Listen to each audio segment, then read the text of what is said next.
you are live or if you are joining us for the recordings, thank you so much for being here and making this a priority for yourself. So we're just going to talk about networking for success today. So I think that this is a topic that we all know is kind of important. And so I want to go through some basics, but then also really dive into more so of the how-to. And I am very excited for the panel part of the discussion. So I don't want to take up too much of your time with some of the things that you may already know, but to definitely hear from some of our young alumni on what they have found to be successful. So this is really just the agenda.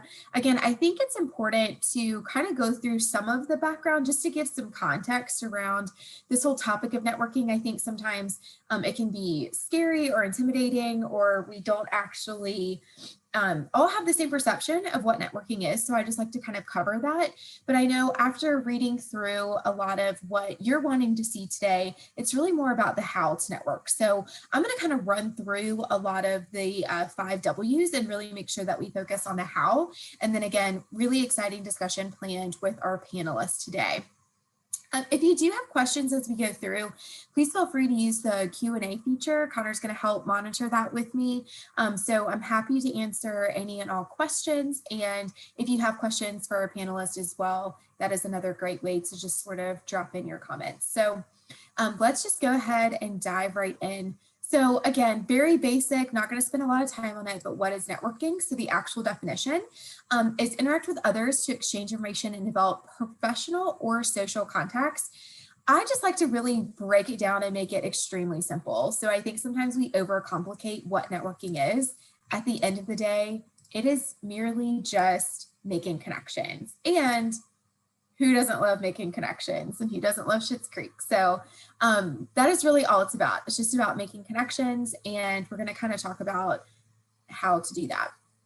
So why do we network? I really like to start with this because I meet with alumni all the time. So in my role, I work with alums who are past 1 year of graduation, looking for any sort of assistance with job search strategies, resume building, interviewing tips, all of those things. And so one thing that we talk about a lot is networking. And I think that sometimes when I say you need to have networking as a part of your job search, they automatically just assume that networking means asking somebody for a job. That is in fact not the first thing I think of. So I just always like to kind of go through some of the reasons why we should network outside of just landing a job. So it's just really the sharing of knowledge so you can learn a lot from other people, whether that's in particular industries, professional, personal, just getting to know more about somebody else's day in the life. They're the only ones living that life. So you can learn a lot by just talking with other people. Getting advice. So networking most often is free advice. So that is something that you can't put a price tag on. Again, just making connections and being engaging with other people. Referrals are wonderful. So maybe you are trying to connect somebody in a certain industry and just don't really know of a lot of people there. A lot of times people that you know other people. And so that's just something really good just to keep in mind. Building your brand. So basically, as soon as you graduate, your professional brand really starts getting built. And so that's something important to consider. And you just want to kind of start that sooner than later and making sure that you are portraying the type of brand that you imagine for yourself as a professional. Networking can develop self-confidence, which is important because you can bring that to all aspects of your life, personally or professionally. Building relationships, which I think just as humans, we like to connect with other human beings. And so that's really important. And, you know, if you get a job from it, wonderful. But I always just like to say that that is not necessarily the first thing as a reason to network. So really the question is not why, but why not? So that's what we're going to talk about. And I think you all know, again, the importance of doing it. That's why you're here and watching me today. So that is just something that I always like to point out. So where to network? So I know obviously right now we live in this virtual space, but in person is still going to be there. So I just want to kind of talk about some of the differences. I'm not going to spend a lot of time on this again, but basically in person, you do have a limitation as far as location, but I would say sometimes the connections that you build can potentially be more personal or deeper. You don't have technology errors, which hopefully we won't have many today, but that's always a factor with the virtual space. And sometimes there's not as much of a constraint on time in person. But virtual, just the opportunity to reach further, any location, it's more accessible. So I just think that there are definitely positives to both. In this graphic, it might be a little bit hard to see. And the main thing that I wanted to highlight is that people still prefer in-person interaction. So 84% of millennials prefer in-person meetings. 77% prefer in-person conferences. The reason I like to share this is because right now we feel like we're living in this virtual world, and that will continue, but in person will not go away. So the more I talk to folks, the more hybrid models of events are going to be taking place. And so being comfortable and knowing your strengths and sort of what you prefer, and if you are maybe hesitant towards maybe the virtual or hesitant towards the in-person, at least there'll be both options, and you can start to develop one over the other as you go forward with your networking opportunities. So where to network? So sometimes people just don't know kind of where to start. And so that's something that I want to just sort of touch about today. So is anybody else having a problem with the sound? I just saw the comment and just wanted to make sure. Are we okay? Can everybody hear me?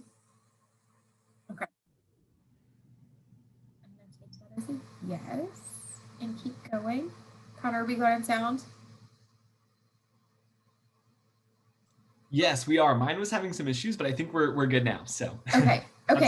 All right, perfect. Speaking of technical difficulties. Okay, yeah, exactly. We were just talking about that. So sometimes people just are like, well, I don't know where to go to network. So I just like to point out some obvious ones. So these are more almost like formal events. So Alumni Association. So welcome everybody. This is an event put on by the NC State Alumni Association. Any sort of meetings, honestly, whether they're for your organization or outside, any meetings are really a great way to network. Career fairs, that's close to my heart. That's what I do a lot of. Professional organizations, interviews, like these are very like formal places. But at the end of the day, where to network is pretty much everywhere. So place of work, grocery store, eating establishments, sporting events, volunteering, family, friends. Again, some of these are maybe a little bit more realistic right now than others. Some are going to come back sooner than later, but for now, these are just places to think about. So you may not always, like if you're getting your nails done, you may not think that is an opportunity to network, but it absolutely can be. So you just don't know sort of who's around or who is there. So just always know that it's always a time to build connections whenever you're around other people. So who to network with? This is sort of a question of like, well, I don't know anybody. Like some people say that to me. They're like, well, I don't really have any sort of connection, so I don't know who I should be networking with. And so I just always like to point out there are different people to be familiar with. So most of us have family or friends that maybe, even if it's not on a professional level, you can still ask them about their roles and about what they do every day. I know there are some people who they might be a family member, but you've never actually sat down and asked them what they do. I know I'm guilty of it. So I think that that's something that we can just consider is there are people all around us doing having different roles and responsibilities. And it just takes us asking and being inquisitive to figure out what they do. And that's always a great time to network. So coworkers, so whether that are people you currently work with or people that you've worked with in the past, that's a really great place to start. Classmates, so maybe people you had projects with or just had taken the same class. Alumni, so everyone here today are NC State alums, and so that is a really great, already super passionate network of folks. And so that's always something to consider is even if you don't know every alum off the top of your head, which you don't, but it still kind of brings a connection and brings you back to be able to network with other folks that are all part of the wolf pack. Fellow volunteers, so volunteering can be really important and a really great way to meet folks. Professionals in your industry, so a lot of us have professional associations that we're a part of, or even professionals outside of your industry. So maybe it's more of like a local chamber that you're involved with. So there's a lot of different ways that you can identify and find your network. But again, it really comes down to you can network anywhere and with anyone because you just don't know who other people know. So just try to, again, be friendly, be inquisitive, and that can be a great place to start. So virtual networking, I know that's something that we are in the world of. People had a lot of questions about that. So that's what I want to touch on, of just like basically who to go to or how to do some virtual networking. I just want to run through some resources really quickly. So again, this is NC State specifically. We have different regional networks, young alumni events. Connor's doing a fabulous job putting these on. So this is just one example of that. Wolfpack Connect is our online directory that just recently got updated. So that's a really good way to sort of start making connections with alumni. And then we have LinkedIn. I'm not going to go through it, but there's a LinkedIn alumni feature, which is my favorite tool on LinkedIn. So basically you can look up anyone from NC State, where they live, where they work, what they do, what they studied. It has just an immense amount of information and is a great way to kind of start your virtual networking. If you don't have an event to attend, it's a really great way to strategically identify individuals that you can reach out to. And then there's other social media groups as well. EPACS, that's our online recruiting system where employers come specifically to look for NC State students and alumni. There's some employer contacts on there as well. So that's, and different career events posted. So that's a really great resource. And then we have, I did not mean to click on that, but let's see. So then if we keep going, so meetups, so virtual meetups, which is where it just kind of took you to, but those are really great options too. So again, that can be personal or professional. They have different groups like business and beers, and then they also have some that are very specific to like women in coding. So you can kind of find your niche and find what sort of speaks to you, but that's a really great resource. Local Chamber of Commerce, that's always a really great way to get started. I know personally, I've really involved with the Young Professionals Network as a part of the Raleigh Chamber. So that's always a really great place to start. Idealist has different volunteer opportunities. Activate Good also has other volunteer opportunities. Some of them are in person, some of them are virtual. So that's always a good place to go to. Virtual career events. So especially if you might be looking for to enter into a different industry or looking to develop your contacts within your own industry, those are a really great option too. So I know May 12th, we have our alumni career fair. So that's always something to look out for. And again, those are people who are basically employers who are paying to be there to try to connect with some folks. So great opportunities for virtual networking. So how to network. So this is just some really good tips that I kind of want to take a second to go through because again, a lot of you really wanted to know the how. So I tried to give a little bit of context on the beginning, but now I really want to go to how to develop the skill of networking. So think about how you would like to be contacted. It's almost like the golden rule of networking. So if somebody reached out to me on LinkedIn and says like, hey, Anna, I see you work at NC State. Do you know anybody in the College of Sciences? Like, I don't want to be connected like that. Like, who wants that? It just feels like I'm being used, right? But if somebody reaches out to me and they say, hey, Anna, I see you have really great experience at NC State. Would love just to kind of pick your brain about how I might be able to get my foot in the door and if you have any advice for me, right? I would be more than happy to help that person. Flattery is a great place to start if you're not sure how to reach out, but think about if someone were to contact you on LinkedIn or if someone were to meet you on a virtual networking event, how would you like them to react to you, right? So it's very simple, but very important to consider. Build your network before you need it. So often people tell me that they feel like they might be using somebody with networking. But honestly, if you are just making connections as you go through your professional career or your personal life, then you're already working on building it. And then if you do need to make a connection with somebody, or if you do need to have a job down the road, you already have a great group of people that you can lean on. So that is one of the most important things that I can tell you is just think about trying to establish connections and building your network before you even really need to reach out to these folks for any sort of favor or anything.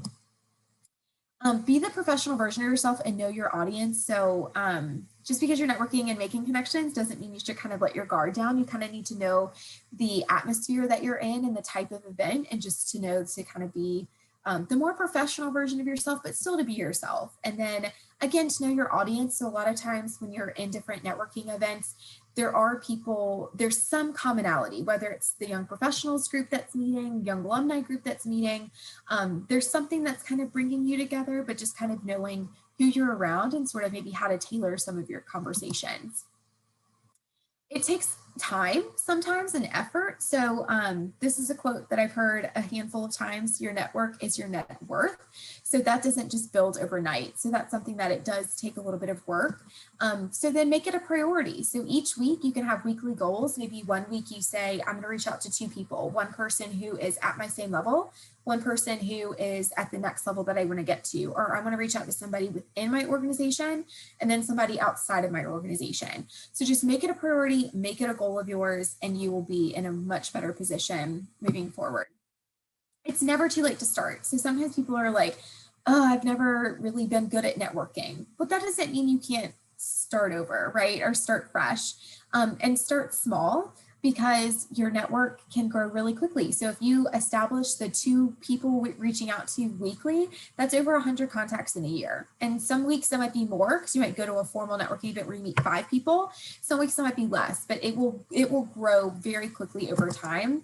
And so with that, it's important just to kind of keep track and know sort of who you're networking with. Keep notes to yourself. I have a very simple networking tracking sheet on Excel. That's a great way just to sort of keep up with your efforts and sort of what that looks like. So a few more quick things, and then we're going to jump into our panel because we want to make sure that we hear some really great advice from them. But just basically more so of the how. Find a commonality. So again, whether it's the fact that you're an alum, whether it's the fact that you love mac and cheese, it really doesn't matter what the commonality is. Just find that connection and sort of build from there. Have a purpose or a goal. So don't just go into a conversation with no sort of mission. I think sometimes that's okay to do, but other times it's really important. Just if your goal is just to learn about somebody else or to learn about an industry, that's fine. But a lot of times it's really good just to have a focus.